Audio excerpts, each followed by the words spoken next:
Olá, queridos, graça e paz do Senhor, que alegria estarmos juntos aqui mais uma vez. Você é muito bem-vindo a esse canal, que você possa ser abençoado por todo o conteúdo que é disponibilizado aqui. É uma alegria ter você conosco. Nós estamos na leitura do livro de Gênesis, enxergando a abundância divina nas páginas de Gênesis. E chegamos ao capítulo 16. Caso você não tenha assistido, os demais estão todos aqui disponíveis nesse canal. Bom, antes de a gente mergulhar no capítulo, eu gostaria muito que você pudesse se inscrever aqui no canal, aqui embaixo, aperta lá, inscreva-se. Faz parte dessa grande família, vai ser um privilégio, uma honra ter você conosco. Capítulo 16 de Gênesis é um capítulo muito precioso, é um divisor de águas, verdadeiramente, porque fala exatamente de 4 personagens importantíssimos. Fala de Abraão, fala de Sarai, sua esposa, mas fala também da serva Agar e do filho Ismael. Daí para frente nós vamos ver um curso diferente na história da criação do povo de Deus. Vamos mergulhar no capítulo? Capítulo 16 de Gênesis começa dizendo assim: Sarai, mulher de Abrão, não havia conseguido dar filhos. Tinha, porém, uma serva egípcia chamada Agar. Sarai disse a Abrão: o Senhor me impediu de ter filhos. Vá e deite-se com a minha serva. Talvez por meio dela eu consiga ter uma família.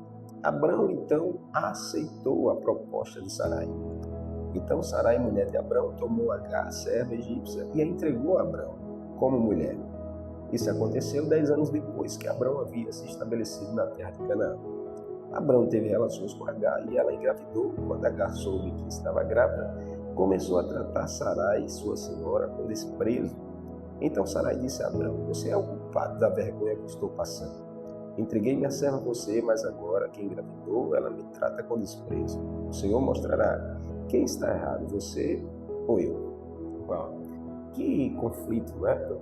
Poderoso aqui. A gente vê capítulo 15 de Gênesis, a gente vê Deus confirmando a Abraão a promessa, que daria filho a ele, que daria uma geração, uma descendência. Mas no capítulo 16 nós vemos o jeitinho humano querendo antecipar ou acelerar aquilo que Deus falou. Nós precisamos entender que na promessa do Senhor não nos cabe colocar nossa mão. Aquilo que Deus promete, naquilo que Deus realiza, não tem intervenção humana. Nós precisamos apenas descansar. O nosso trabalho, a Bíblia nos ensina que é descansar naquele que é fiel para cumprir. Aqui no capítulo 16 nós vemos a história que a Sarai, primeiro ela coloca a culpa, ela coloca a responsabilidade da sua esterilidade em Deus. Ela diz: o Senhor me impediu de ter filhos. Então, aqui está minha serva, deite-se com ela e ela me dará um filho. Aos nossos olhos hoje, nossa realidade de hoje, nossa cultura de hoje, a gente sabe que isso é totalmente errado, pecado, e aos olhos de Deus não é agradável. Mas naquele tempo existia uma cultura assim. Existia a cultura da gravidez por emprestado, né? Era normal a cultura dizer que quando a senhora da casa não poderia dar filhos para o seu marido, ela poderia usar a serva para que a serva gerasse. E ao nascer, o filho seria da senhora, não da serva. Então Agar usa esse artifício para fazer cumprir aquilo que Deus prometeu. Só que gera-se um grande problema. Todas as vezes que a gente quer dar um jeito na promessa de Deus, nós poderemos gerar um grande problema para a nossa casa.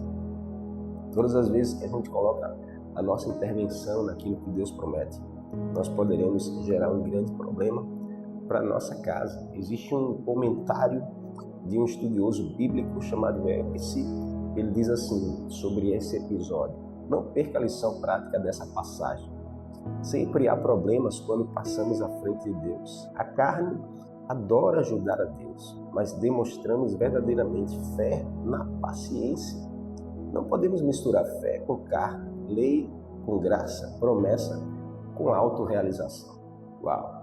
Aqui nós vemos a busca de uma autorrealização da Sarai em relação à promessa de Deus. Isso deu muito errado. A Bíblia diz que Agar, ela fica grávida e começa a humilhar, a destratar a sua senhora. E aí a Sarai vai até Abraão, requerer de Abraão, dizendo que a culpa é de Abraão pela vergonha que ela está passando. E aí Abraão diz: trate sua serva como você quiser, a serva é sua. Então ela começa a destratar Agar e Agar foge. A Bíblia diz que Agar foge, vai embora, mas aí no verso 6 diz que, no verso 7 diz que o anjo do Senhor encontrou Agar no deserto, perto de uma fonte de água junto à estrada para sul, e perguntou a Agar, serva de Sarai, de onde você vem, para onde você vai? Estou fugindo da minha senhora, Sarai respondeu. Então o anjo do Senhor disse, volte para sua senhora, sujeite-se à autoridade dela, e acrescentou, eu lhe darei tantos descendentes que será impossível contá-los. O anjo do Senhor também disse, você está grávida e dará à luz um filho, dê a ele o nome Ismael, pois o Senhor ouviu o seu clamor e clamor angustiado. Uau!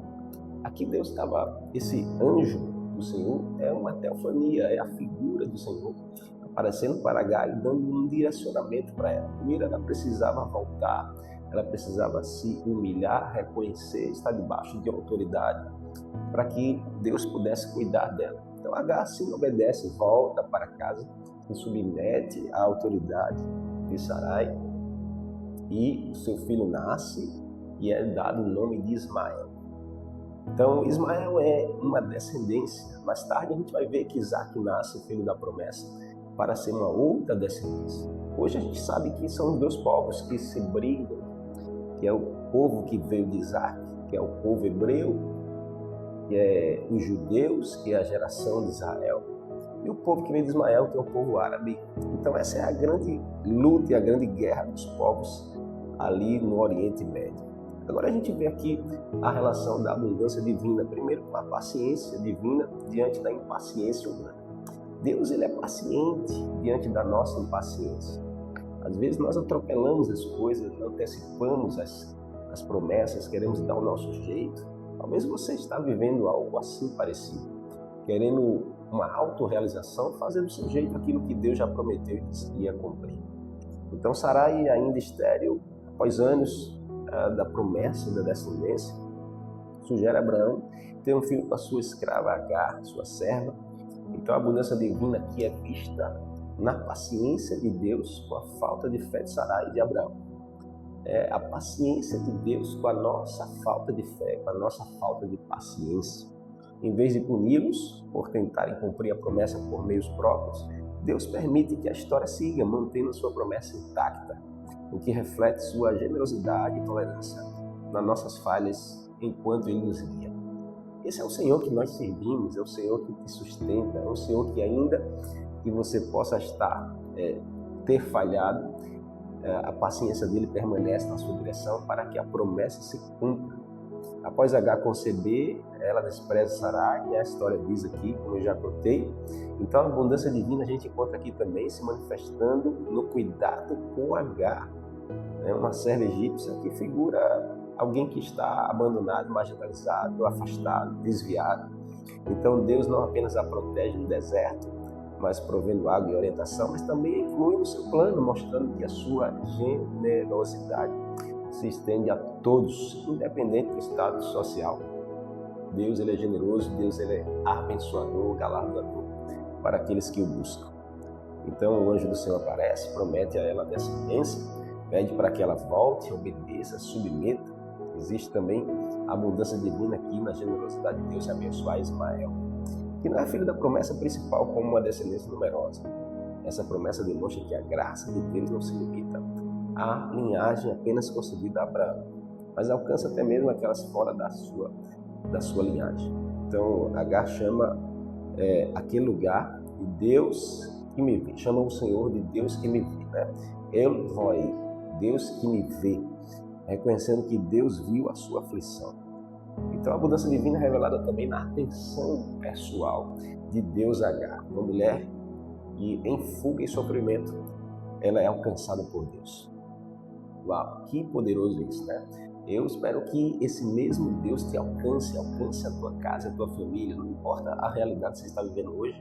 Você precisa entender que o Deus que te vê, Deus que te vê nos teus sofrimentos, Deus que te vê no teu choro, Deus que te vê nas tuas fugas, Deus que te vê nos teus lamentos. Esse é o mesmo Deus que viu Agar no deserto perdida, sem rumo. É um Deus que achou, é um Deus que consolidou, restaurou e apontou o caminho.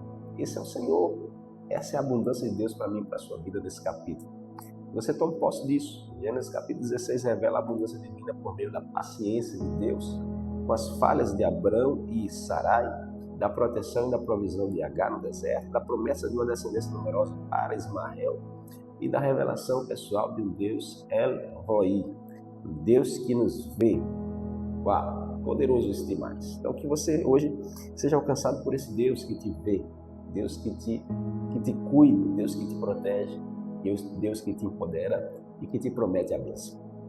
Seja abençoado nesse dia, em nome de Jesus. Nós vamos avançando, espero você nos próximos episódios. Até lá!